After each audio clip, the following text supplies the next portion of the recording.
Hey everybody, so back again with another video, and in this video I'm going to be continuing the Quadra series. I'm going to be talking about the Gamma Quadra, but I call them the Fortune Hunters. This is going to be a little bit personal for me because it's my Quadra, it's the Quadra that I'm in. Okay, so yeah, this is going to be an interesting one. Without further ado, let's just jump right down to it.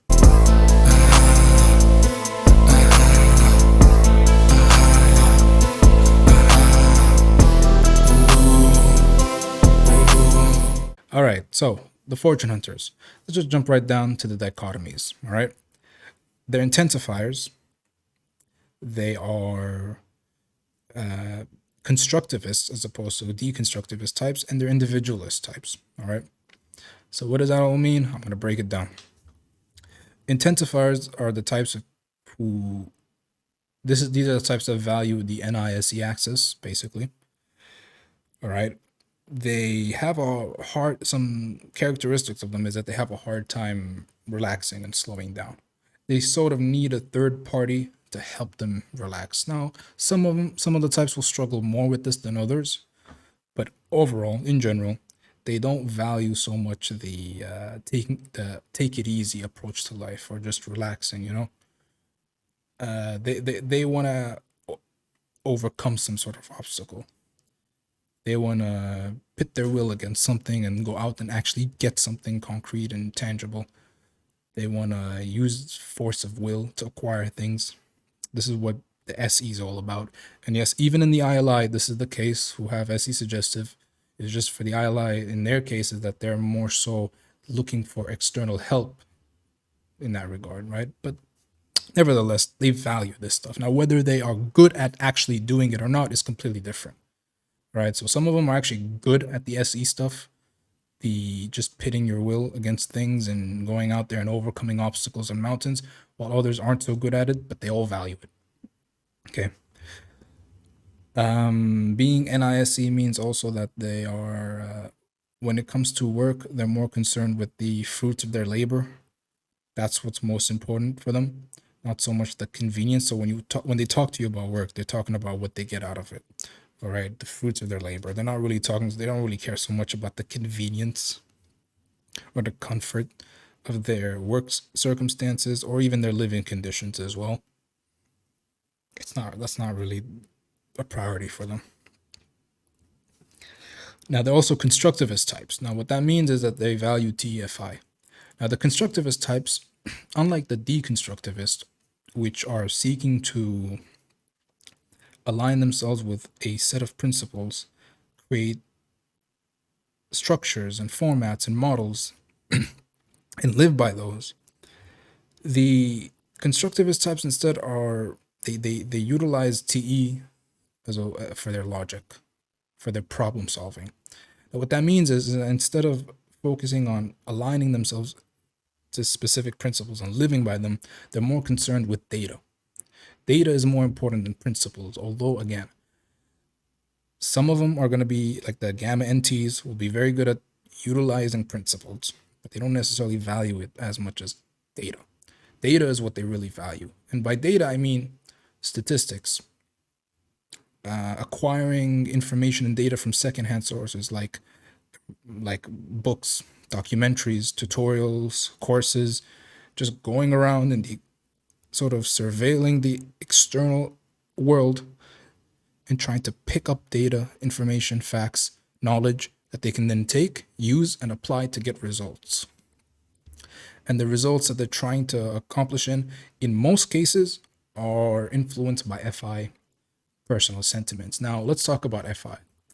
All right, now FI can be or can't be a source of fuel or drive or motivation.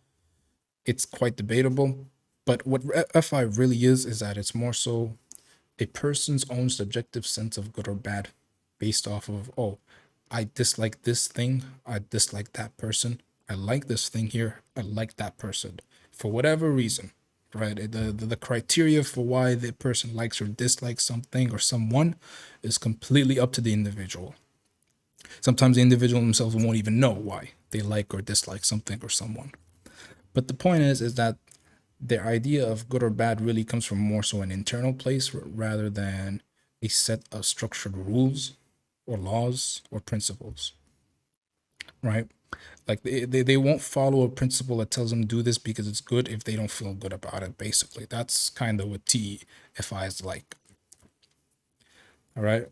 Now let's talk about now the individualist. All right, that's the third dichotomy as opposed to team players. Now what that means is it doesn't mean that they don't work with other people. It just means that they derive their sense of identity from their own individual characteristics and traits, and they derive the identity of other people from their own individual characteristics and traits as well, right? So they're not the types to judge people. I don't want to say judge because there's a negative connotation behind that. No, they're not the types to derive their own identity or somebody else's identity based on whatever group they happen to be associated with, right? They understand that, hey, there's a group that a person is a part of, and then there's the person, the individual themselves, right?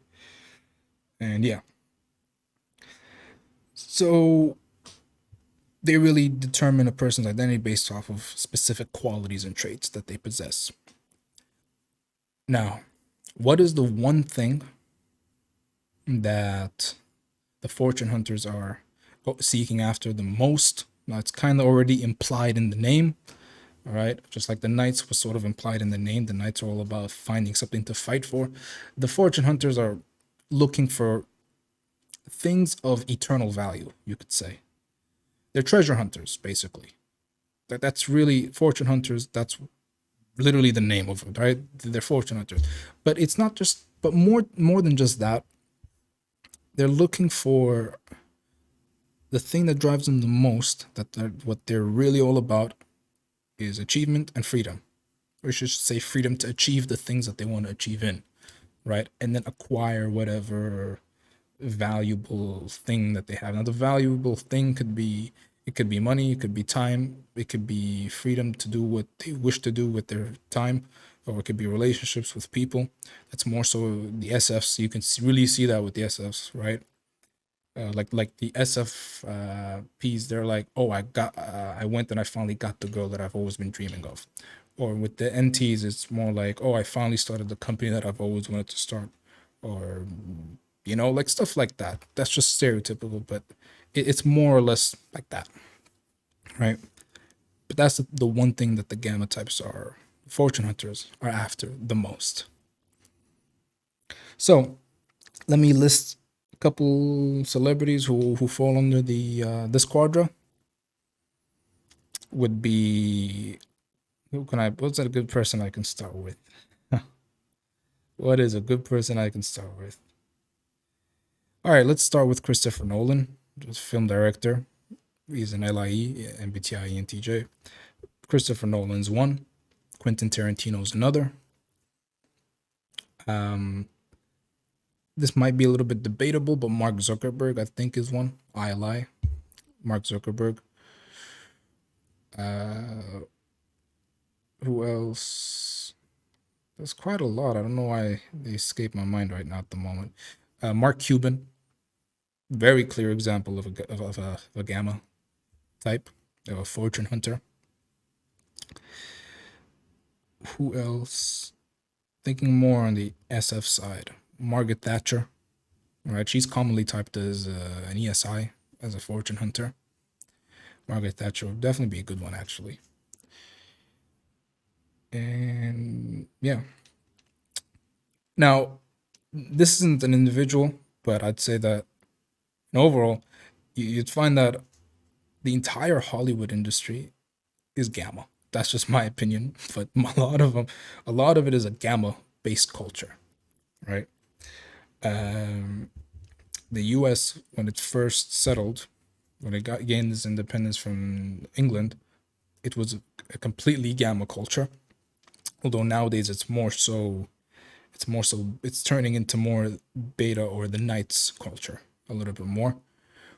But you get the idea. Now, if I had to pick one type to represent the entire quadra, right? Now, again, this doesn't mean that this type is the best type in the quadra, or it just means that this type easily shows and displays the characteristics, the traits, the values commonly shared by the entire quadra. So if you had to study one type to understand the entire quadra, this would be the one type. And I'd say it's LIE. Like, I'd say it's easily quite LIE, the MBTI ENTJ. They're the types that are the most fortune hunting of all the fortune hunters out there, right? Now with the Knights, I was a little bit in between ENFJ, ESTP, but I think ESTP makes the most sense. But with fortune hunter, no, it's clear. The LIE is probably the most fortune hunting of all the fortune hunters out there, right? Now, yeah, so that about concludes this video. And if you enjoyed, make sure you like, share, and subscribe and all that good stuff. If you want to get a type session, email down below. And yeah, without further ado, peace out.